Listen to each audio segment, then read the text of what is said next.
వర్షాకాలంలో పాముల బెడద పెరుగుతుంది.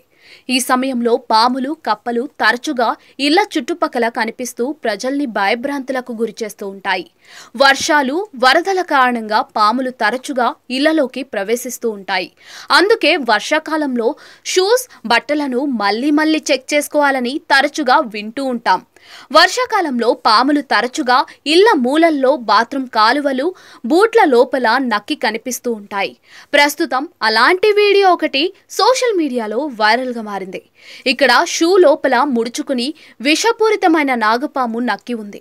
అది ఒక్కసారిగా బుసలు కొడుతూ పడగ విప్పి పైకి లేచిన వీడియో భయానకంగా ఉంది. ఏ మాత్రం అజాగ్రత్తగా బూట్లలో పాదాలు పెట్టి ఉంటే పెద్ద ప్రమాదమే ఎదురయ్యేది. ఈ వీడియో ఇంటర్నెట్లో వైరల్గా మారింది. నీరజ్ ప్రజాపత్ అనే స్నేక్ క్యాచర్ ప్రముఖ సోషల్ మీడియా ప్లాట్ఫామ్ అయిన ఇన్స్టాగ్రామ్లో ఈ వీడియోను పోస్ట్ చేశాడు. వీడియోలో అతను షూ లోపల నుండి నాగుపామును బయటకు తీస్తున్నాడు. షూ ర్యాక్లో వరుసగా షూలు పేర్చి ఉండగా వాటిలోని ఒక షూ లోపల భారీ నాగుపాము నక్కి ఉంది.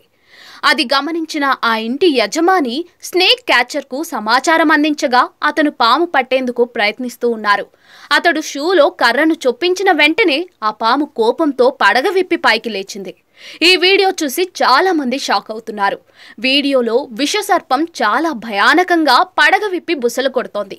ఈ వీడియోను పోస్ట్ చేస్తూ క్యాప్షన్లో ఇలా రాసుకొచ్చారు: వర్షాకాలంలో మీ బూట్లను ఎప్పుడూ చెక్ చేసుకోండి అని సూచించారు.